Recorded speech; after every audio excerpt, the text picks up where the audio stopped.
Catedráticos, y antes de irnos a la pausa, decía el doctor Adman, planteaba una situación en que una persona decide ser donante y de repente la familia dice, no, usted no va a donar, después que usted se muere, usted no es que sabe. ¿Cómo se resuelve esa situación, doctor? Esa situación es bastante complicada, pero se le aconsejó de hacer un acta notarial. Pero yo no sé cómo desde el punto de vista legal eso podría influir sobre este proceso. Carmen, habría que ya consultarnos con los juristas. Mire, muy importante, y bueno, esos son temas espinosos que pueden salir, pero lo importante siempre es que hay que ver la donación como un gesto de amor, un gesto altruista, y si la familia no quiere, lamentablemente cuando uno fallece, ya desde el punto de vista jurídico, es la familia que va a tomar la decisión. Por eso, como lo comentaba muy bien, yo siempre digo, Dios no quiere que nos pase nada, pero comentarlo en la mesa. Mira, si algún día me pasa algo, a mí me gustaría donar, porque generalmente se produce o se cumple ese deseo, esa voluntad, ¿no? Cuando se llega ese momento. Yo quería hacer un comentario que lo empezó el doctor muy bien. Miren, para ser un donante cadavérico, ¿cómo se logra? El paciente, como comentaba el doctor, tiene que llegar a un hospital vivo. No puede morir en un accidente, no puede morir en una finca de un millonario, no puede estar en una piscina llena de hielo y despertarse de que con un solo riñón. Eso son fábulas. Porque el paciente tiene que llegar vivo al hospital y tiene que ingresar a cuidado intensivo y hay que intubarlo y darle ventilación mecánica. Porque en el momento que se muere el paciente, porque para ser donante cadavérico el paciente se murió diagnosticado de muerte, esos órganos hay que mantenerlos oxigenados porque si no se dañan, porque esos órganos ya se murieron, es que se dañan los órganos. Bien, entonces, en ese momento, obviamente, el intensivista que conoce a la familia, porque le está reportando en intensivo generalmente la visita cada dos veces al día, media hora, ese intensivista sabe quién es el jefe de familia. Ese intensivista sabe que ese paciente vino grave y sabe por unos criterios clínicos que su posibilidad de muerte es alta. Él va a luchar por salvarle la vida, pero lamentablemente el paciente llegó 18 años, traumatismo craneoencefálico, llegó grave, está entubado y lamentablemente muere al 5º día. Pero ese médico le hizo pruebas para ver que sus órganos funcionen, ese médico le hizo pruebas para ver que no tenga cáncer, ese médico le hizo pruebas para ver que no tenga ninguna enfermedad que se la pueda transmitir al donante, al receptor, perdón. Y en ese momento que ese paciente muere, fíjense qué momento, ese paciente murió y ese intensivista sabe que murió, ya está diagnosticado de muerte, pero está con un ventilador y le está manteniendo los órganos perfundidos, va a hablar con la familia y le va a informar que su ser amado ha muerto. Fíjense qué momento. Y esa familia cae en un estado de conmoción. Él no le va a hablar de donación porque esa familia está en un estado de conmoción. Pero los órganos tienen un tiempo para ponerse. Ese médico especialista, coordinador de trasplante, que generalmente son intensivistas, sabe que el riñón hay que ponerlo antes de 24 horas, el hígado antes de 9 horas, el corazón antes de 5 horas, el páncreas antes de 6 horas. Está contra el tiempo. Entonces, ese médico que le ha dado esa información y que ese niño de 18 años que habíamos dicho que vino por un accidente, traumatismo craneoencefálico y se murió a los 5 días, le va a decir, se va a acercar a la media hora y le va a decir, mire, lo sentimos mucho, hicimos todo lo humanamente posible, fuerza, pero ustedes han escuchado hablar de la donación. Y entonces, que era la mamá, la jefa de familia, porque el muchacho era muy joven, todavía no estaba casado. La mamá dice, no quiero saber de eso. Se acabó la donación. Porque es un gesto de amor. Ahora, es muy importante decirlo en la familia, porque en ese momento viene el hermanito atrás y le dice, mami, pero él dijo que quería ser donante. Y entonces se produce el milagro. Por eso es muy importante decirlo. Porque claro, en un momento uno puede estar enojado. Tú sabes, primero viene la negación, ¿no? Y de eso la importancia. Y vuelvo y digo, donar es el gesto más maravilloso. Y bueno, tenemos una invitada aquí que ya hablará para ver cómo le cambia la vida. Doctor, yo cuando lo trasplanto me dice, doctor, he vuelto a nacer. Sí, justo ahora, bueno, el doctor Montero tiene una pregunta, pero luego de su pregunta queremos escuchar el testimonio de Zuleika. Insistir con Bengoa en función de ese protocolo que él acaba De escribir describir, ahora sí. de lo que ocurre en cuidado intensivo. Esa situación que te acabo de describir debe de producirse en esos 27 centros que señaló Alexander, que están preparados para recibir órganos de donación. No, generar. En general. Generar donantes. General donante. General. Ese protocolo, o sea, nuestros intensivos, ¿en cuántos establecimientos? O en esos 27 que señaló Alexander, ¿hay un coordinador de trasplante para recibir órganos? Yo creo No, que eso para lo puede- procurar. Para procurar. Eso lo puede Sí. responder Halmas, eso porque le- Están Sí, claro. preparados. En corte tiene un equipo de coordinación a nivel nacional, lo que se llama la red de coordinación, red regional. Tenemos coordinadores regionales en Santiago, en La Vega, en San Francisco y en Higüey. Okay. Eso, regionales. Y existen ya por debajo coordinadores hospitalarios. Es una red. Y encima de todo está el INCORT, Muy bien. por supuesto. Todos los coordinadores con maestría hecha en España, en coordinación. Muy bien. Doctor Lafontaine.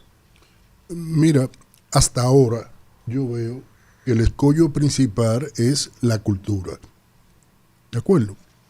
Entonces yo me pregunto, ¿hasta dónde han hecho ustedes? Cuando digo ustedes, no el INCOR, estoy hablando, o sea, de todo el Estado, ¿verdad?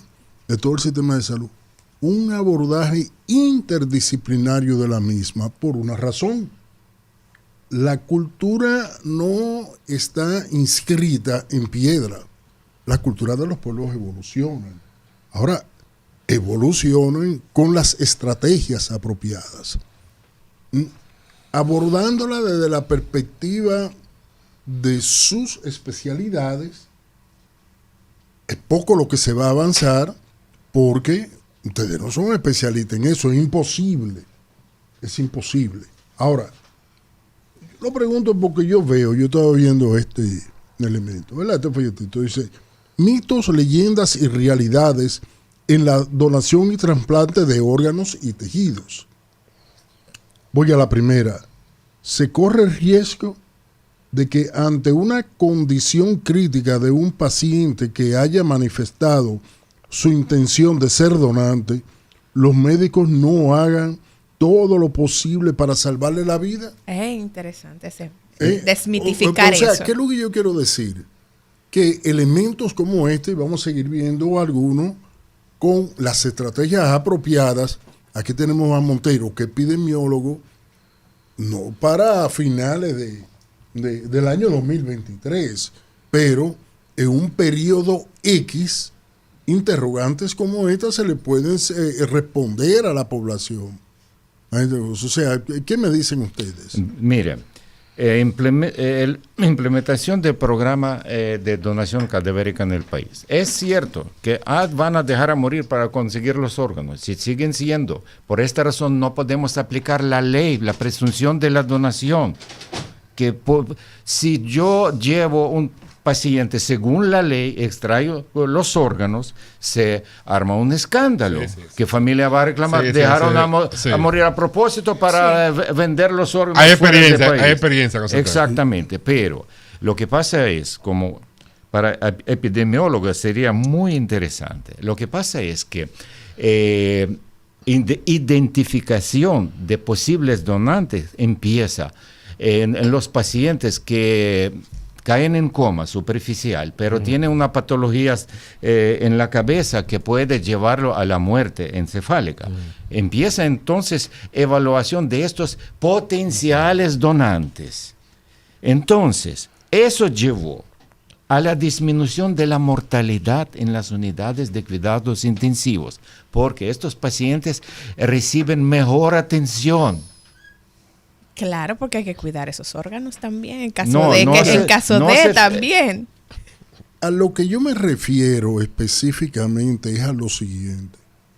Antes de caer en la unidad de cuidados intensivos, ese paciente, ese familiar, esa sociedad tiene un concepto, ¿verdad? Tiene una formación cultural que va a facilitar el hecho de la toma de decisión una vez caiga en la unidad de cuidado intensivo. Eso es previo a.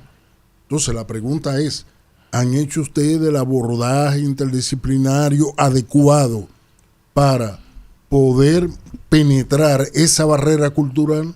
Por supuesto, es una de las tareas importantísimas y grandes de la institución. Promoción, difusión, concienciación. Eso es lo que se llaman las actividades. Como habló doctor Bengoa, ahí están los colegios donde se dan las charlas. Están las comunidades donde están las charlas que se llama Camino a la Donación. Ahí están las universidades, ahí están las iglesias. Están centros sanitarios, porque también hay que capacitar y preparar al personal sanitario. El que no tiene conocimiento lo bloquea. Tenemos que buscar los aliados por donde quiera. Pero, miren, se trata de un elemento cultural de una sociedad. Para poder implementar este elemento cultural, por lo menos de manera pasiva o activa, debe pasar por lo menos una generación. Esos son 25, 30 años. No, Entonces, y también doctor, por esta razón, sí, sigue abordando, pero le respondo que la cultura no se fomenta de un día Sí, para claro, otro. claro. No, Hay y que de importante, Mire, para no, corroborar lo que lo cambia que de un yo día para acabo otro. de decir, mire, la causa principal de negativa familiar a la donación es preservación de integridad de cadáver, cuando la ley garantiza integridad de cuerpo. Pero esto es sumamente difícil, mire, casi 19%. O sea que la familia el cree porciento mayor que le es van que- a descuartizar el cadáver, que le van a entregar ahí por Exactamente. pedazo. Y es de que la ley garantiza, porque se queda una cicatriz como si fuera una cirugía. Sí, sí. Es falta de Claro. información. Yo creo que sí, que Y dicen Es que la cultura. el cuerpo debe irse de este mundo como llegó, íntegro. doctor, Sí, un sí. comentario es que también para crear la cultura y promover, como estamos comentando, eso tiene un costo. Y ese costo, el INCOR hace maravillas con su presupuesto, que le puedo decir que corresponde a lo que costaría un trasplante de hígado en Estados Unidos. Ese es el presupuesto Ese entero del presupuesto. INCOR, para no decir números. Entonces, eso es un tema. Malabares. Claro, Tienen eso que es un hacer tema malabares. de Estado. Es un tema de Estado, es a lo que me Pero- refiero. ¿Y cuánto invierte el gobierno dominicano en promoverse? ¿Cuánto, Sí. cuánto invierte el De gobierno? voluntad política El del gobierno Estado. dominicano en promoverse podría utilizar parte de esos recursos en promover esa cultura de donación. Mire. Porque cuando la ley, en el 98, cuando se formuló la ley, que se comenzaron a hacer los primeros procesos, salieron unos escándalos en el antiguo hospital Aibal de que estaban Sí, por una matando córnea. gente para robarle la córnea. Sí. Entonces nosotros tenemos una sociedad que es extremadamente prejuiciosa. Y entonces para romper esos prejuicios que tiene la sociedad, eso tiene que trabajarse posiblemente desde la esfera de la sociología. Entonces el INCOR no es suficiente para cambiar la cultura. Y además estamos viendo que lo que tiene son 3 pesos de presupuesto. Entonces olvidemos de trasplante en República Dominicana. O sea que estamos dejando morir más de 2,000 gente al año Así por mismo. Por un tema falta de una decisión política Voluntad política. de que hay que invertir en ese tema. Así es. Gran aporte hacen medios de comunicación, o ellos Y juegan encima- un papel importantísimo en el fomento de esta cultura en la sociedad. Y el Estamos muy desarrollo. agradecidos por esto, y nunca rechazamos una invitación a un programa de radio, de televisión, una entrevista, lo que sea, porque hay que trabajar, como dice Roberto, hay que abordar lo inabordable. Y justamente, convencer a los políticos para que en el Congreso le pongamos presupuesto al INCOR. sí, justamente Ok. tiene el Instituto Nacional de Coordinación de Trasplante, INCOR, tiene una campaña, se llama El sí más importante de la vida, y la intención es esa, que la gente comience a hacer conciencia sobre la importancia de seguir aumentando la educación en los temas de esta cultura de trasplante de órganos. Y tenemos hoy un testimonio, está con nosotros la doctora Zuleika Pérez, ella es una paciente trasplantada de páncreas. Veo aquí en unas estadísticas que nos entregaron que desde el 2017 solo se han realizado 2 trasplantes de páncreas y uno es tuyo. ¡Wow! Qué felicidad saber que has contado con esa dicha y que has tenido una segunda oportunidad. Cuéntanos cómo fue todo ese proceso desde el momento en que tú te enteraste que necesitabas ser trasplantada y todo el proceso que agotaste hasta recibir este trasplante, que de acuerdo a lo que comentaban, tienes trasplante de páncreas y trasplante renal también. Sí. Cuéntanos. Bueno, el trasplante en sí mejoró significativamente mi calidad de vida. Y no solo eso, me devolvió las esperanzas en el futuro. Porque desde el momento en el que yo me enteré que necesitaba diálisis y todo el proceso de colocarme un catéter de emergencia, yo pensé, me voy a morir. Yo solo tenía 27 años. Wow, Y jovencita. ser paciente de diálisis no es fácil. Eso es un tratamiento que se le da ya cuando uno está en etapa terminal. Y lleva tiempo, son 4 horas, 3 veces a la semana. Y a veces uno sale bien, pero a veces uno sale como sin ánimos. Y a medida que va pasando el tiempo en el proceso, uno va empeorando, vienen complicaciones. En mi caso me ingresaban muchísimo y se me sumaron más cosas. Y es inevitable uno pensar, me voy a morir en esto. Tuve que dejar la universidad y dejar de hacer muchas actividades cotidianas. Entonces, eres trasplantada de riñón y de páncreas. Y de páncreas. ¿Cuál de tus 2 órganos comenzó a fallar primero? Identificaron, bueno, mira, necesitas este trasplante. ¿O se dio ese fallo de manera simultánea en ambos No. órganos? En mi caso, yo soy diabética desde los 10 años, Ok. diabética Ok. tipo 1. Ok. Entonces, la misma diabetes Dañó tus con riñones. el tiempo dañó mis riñones. Claro. Incluso yo fui una paciente difícil. Yo le agradezco mucho a la doctora Ana Carolina de la Cruz. Esa señora fue mi madre en ese momento. Me habló como una madre, no como una doctora. Porque a veces, por no tener conocimiento de medicina, Sí. se vuelve un paciente más difícil. Para mí seguir el tratamiento, a veces yo no iba a diálisis porque me sentía bien. Pero no es fácil, uno ni siquiera puede tomarse una cantidad de agua que uno quiera. El agua es medida. Uno no puede comer lo que uno quiere. Es muy difícil. Zuleika, ¿y cómo ocurrió el milagro de conseguir donante? Bueno, yo me duré alrededor de 8 meses preparándome para entrar a la lista de espera. A mí, lo mío fue un milagro. ¿Milagro? Eso no es... Sí, claro. Por eso te Tenemos pregunté, un milagro ¿cuál fue el sentado milagro? hoy ¿Dónde aquí en estuvo el cabina. milagro? Yo me trasplanté en la Plaza de la Salud. Esperar esa llamada, uno no se despega del teléfono. Y yo recibí la llamada, estaba acostada, me llamó mi doctora. Y ella me preguntó, ¿qué tú estás haciendo? Y le digo, aquí acostada, como que se me bajó la presión. Y me dice ella, tómatela. Yo tenía mi aparato. Pero ella no me dice lo que está sucediendo. Y me dice, tómate algo caliente y te llamo en 5 minutos. Y cuando ella vuelve y me llama, me dice, mira, siéntate. Me dice, mira, tenemos un cadáver que puede ser compatible contigo. Yo necesito que tú llegues lo más pronto posible. Yo me puse nerviosa, no sabía qué hacer. Te fuiste en un dron, seguro. Y de ese mismo paciente extrajeron Sí, los 2 órganos ambos que órganos. necesitabas. Y no fui la única trasplantada. Trasplantaron más personas de ese mismo cadáver. Wow, de verdad que una historia que es importante que podamos Una compartir. generosidad de la familia que donó todos los órganos. Claro. 2 riñones, páncreas e hígado. Entonces se beneficiaron 4 pacientes de la misma donación. Bueno. Y ahora no eres diabética. El páncreas empezó a funcionar en la misma cirugía. Yo entré con 330 de glicemia y salí con 120. Wow. Eso fue algo único.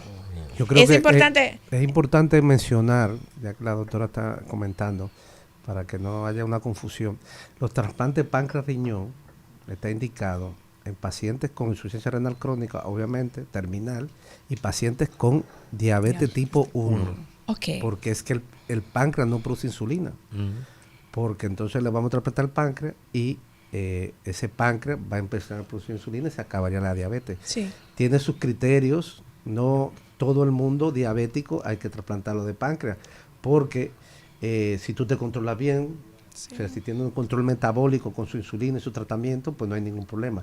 Ahora, hay ciertos diabéticos que la diabetes es muy agresiva, hipoglucemia, hiperglicemia, neuropatía, nefropatía, que es afectación de riñón, retinopatía, se van quedando ciegos. Entonces, la única forma trasplantado de páncreas que frena la evolución. No mejora, pero frena.